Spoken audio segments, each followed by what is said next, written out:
Now, if you've been keeping up with the news, you know that President Trump had a phone call with President Putin today, and Zelensky is supposed to have a phone call with President Trump tomorrow. So what is Zelensky going to say? Like, how is he going to approach this? He can soft pedal and just, well, we really do need that. Or he can say, look, like we really, what's going on? How do we buy this? What do we have to do? We've done everything for you. We've done this. We've done that. We've done the other thing. You asked us to come to the table. We're doing that. Or he can walk away. I don't think he's going to walk away. I think he's going to try to diplomatically maneuver. But I mean, think about it. He could walk away. I mean, the U.S. doesn't have that much leverage over him. It's increasingly less and less leverage as time goes on. So let's look at what's gone on. Here's the Institute for the Study of War. They just put this out yesterday or earlier today. Kremlin officials are responding to U.S. military aid suspension by publicly flouting President Putin's theory of military victory as successful, in direct opposition to U.S. President Donald Trump's stated goal of bringing Russia to the negotiating table and achieving a lasting and just peace. Now, that's not what Trump seems to think is going on, but that is what's in fact going on. All right. I talked about in my last video, I talked about Trump's shocking omissions, what he didn't say. Greg Terry and I were going over the transcript of that. So if you haven't seen that, go back one video and you will see for yourself what actually transpired. Michael McFaul said the American people deserve an explanation for this radical change in U.S. policy of not giving them the missiles and other things that they need, the air defense, that sort of thing. Congressional leaders need to be pushing hard for this. Such a catastrophic mistake for American national interests cannot go unquestioned. Yeah, I think that's fair. Now, Ben Hodges was replying to Alan Jones. Alan Jones said, indeed, USDP Colby's argument is that U.S. resources must be preserved for a possible fight against China. I get that. I do understand what he's saying there because we have the resources to fight in one theater, not in two. But strength in Europe is a force for deterrence in the Pacific, and commanders-in-chief don't get to choose the crises that they confront. The U.S. can't lock up its patriots. Okay, yeah. Ben Hodges replied to that. This will kill innocent Ukrainian civilians. I think that's fair. It reflects the administration's failure to appreciate how defeating Russia will deter China. You stop them here, China gets a little bit less antsy. China sees unreliability in Washington, D.C. That's bad news for our Pacific allies. It appears USDP Colby, that is the person responsible for the policy making here, did this on his own. Well, who's Colby? Now, Dylan Burns posted this, and I haven't actually checked it. I'm just seeing this. I've seen this kicked around a number of times before. Which part is funny? That NAFO, now we're talking about the North Atlantic Fellows Organization, gets U.S. government or allied government funding. They don't. Well, we don't. At least I didn't. I mean, I have a NAFO character. I mean, you can see that, and nobody sent me a check. Or that it would be inappropriate and very concerning if governments were funding an effort to secretly shape public opinion on a truly key issue in such an aggressive way. It's not government related, but Colby seemed to think it is.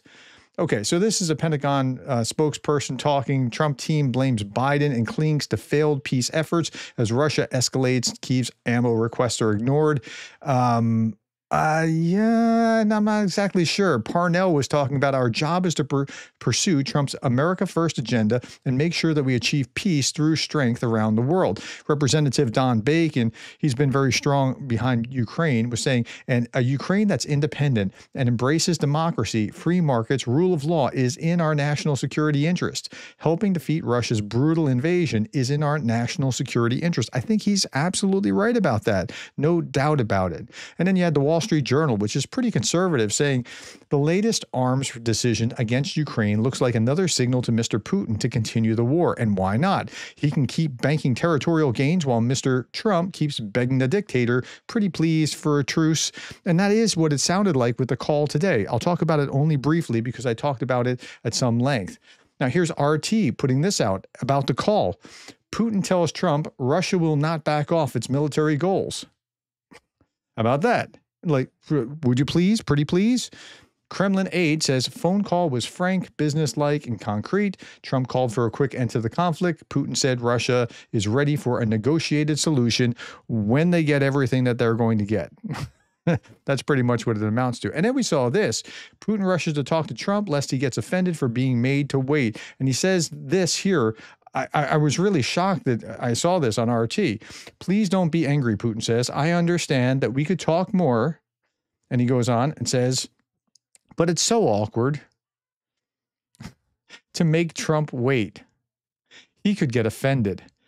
Putin put this out. Thank you very much and good luck. Putin put this out. That was like, or RT put this out about Putin saying that, like, Trump will get offended. Okay. Under Biden, this is Timothy Milovanoff. He's the former Minister of the Economy in Ukraine and the president of the Kyiv School of Economics. Says under Biden, the U.S. imposed 170 new sanctions per month on energy, weapons, banking, tech, etc. Under Trump, none. Zero. Zilch. Like, when are you going to put those sanctions on? Maybe I'll think about it in 2 weeks. It's not happening. It does not look like he's going to zag at all. Now, I've been talking about a zigzag theory. Trump doesn't seem to have an ideological core, so he could zig or zag, but he's shown no zagging. I mean, I'm telling you, people keep putting in the comments, so when's Trump going to zag, Gerdes? I didn't say he is going to. I said he has that, he can go this way or that way, but he's shown no evidence of that. Okay, there are memes out there. What are you wearing with Trump and Putin talking on the phone like teenage girls? It's very frustrating to see Trump not standing up to Putin, but just trying to be his buddy. Okay, the U.S. State Department spokeswoman Tammy Bruce said that the United States has not halted all weapons deliveries to Ukraine, and the Pentagon's decision announced earlier was one situation. And what we mean by that, it's just these weapons. But those weapons are important weapons. Air defense is going to be critical for defending civilians against Russia's overnight attacks that are just regular, ongoing. They're happening right now as I'm recording this. Zelensky says that Ukraine relies on continued U.S. arms supplies, especially Patriot missiles, as Europe can't fully replace them. He also stressed the need for a personal meeting with Putin to pursue peace, urged the EU to adopt a strong 18 sanctions package, called for using frozen Russian assets to support Ukraine's defense industry, and reaffirmed that nothing will stop Ukraine's path toward EU membership. I think all those are fair points. And then he also put this out. On the eve of U.S. Independence Day, I joined President Zelensky and Andrew Yermak and other members of our government to thank members of the American Chamber of Commerce in Ukraine for recognizing the role that they're playing. These companies have stayed through the war. 91% of American Chamber of Commerce members are fully operational. 88% have employees serving in the armed forces. And that's important. So Zelensky was praising that. To those continuing to work in Ukraine, you are part of this country's future, and we're building it together. Like, this guy's got some mad diplomatic skills. I mean, great, tremendous diplomatic skills, given what was just being done by the American government, and he's there praising the American Chamber of Commerce. Now, tomorrow's the 4th of July. As you're listening to this, in just a couple of hours, it will be the 4th of July. And Bill Kristol was putting this out. Bill Kristol is the original Never Trumper. In fact, he might have coined the term. He said the current leader who best epitomizes the spirit of the Declaration of Independence is Volodymyr Zelensky. And RT commented on that. Neoconservatism is one heck of a drug. No, it's just, that's right. Zelensky is on the cutting edge of independence and freedom in the world. That fight. Jay in Kyiv says, feels like Ukraine's leverage on the U.S. is now Ukraine holding back on destroying Russia's oil industry. So, yeah, I mean, what could happen here at this point if the U.S. just doesn't continue to? At a certain point, there's going to be diminishing returns where it'll be more profitable to go after Russia full throttle than to even try to hope for whatever the U.S. may or may not provide. Ukraine needs to start hitting those oil refineries again now that it no longer needs to appease the Trump administration. No, they're still getting some stuff, but it's becoming more and more like that kind of situation. Meanwhile, what's going on in Europe? Big story number 2. The accompanying video mocks Magyar's pro-Ukraine stance and EU support, saying both Zelenskys rather, are good actors. But this isn't theater. It's reality. We don't need clowns. How about that? So this is how Orban is attacking his opponent. If you translate this, it's like two eggs, Zelensky and the Hungarian Zelensky. So he thinks that that's a good idea to attack his opponent by saying he's like Zelensky. So he thinks Zelensky's unpopular enough, but I don't know that that's necessarily the case throughout most of Hungary. Okay, so now elsewhere in the EU, there's the Danish Prime Minister Frederiksen saying, all of us hope that the U.S. will continue its support for Ukraine and because of Ukraine for Europe. But if there are any gaps, then I personally believe that we should be willing to fill in. I'm quite proud of the cooperation we have when it comes to supporting production directly in Ukraine. It's working because of you and your companies, but I would like to put this message on the table also to the rest of the European leaders that you have more capacity than we have financing. And she goes on and says, what's important is that this pays into the NATO target. So this new NATO target supporting Ukraine becomes part of that overall 5%, and that would be a good thing. Okay, and now the Danes have taken over as the presidency of the EU Council. And while this is Radio Free Europe, while there isn't much that Copenhagen can do about some of the issues that will face the 27-nation bloc, given veto power wielded by some capitals, no names, Hungary and Slovakia, Denmark is expected to push the EU to offset shrinking U.S. aid. And I think that's what we're going to see over some time. Okay, last of the three big stories.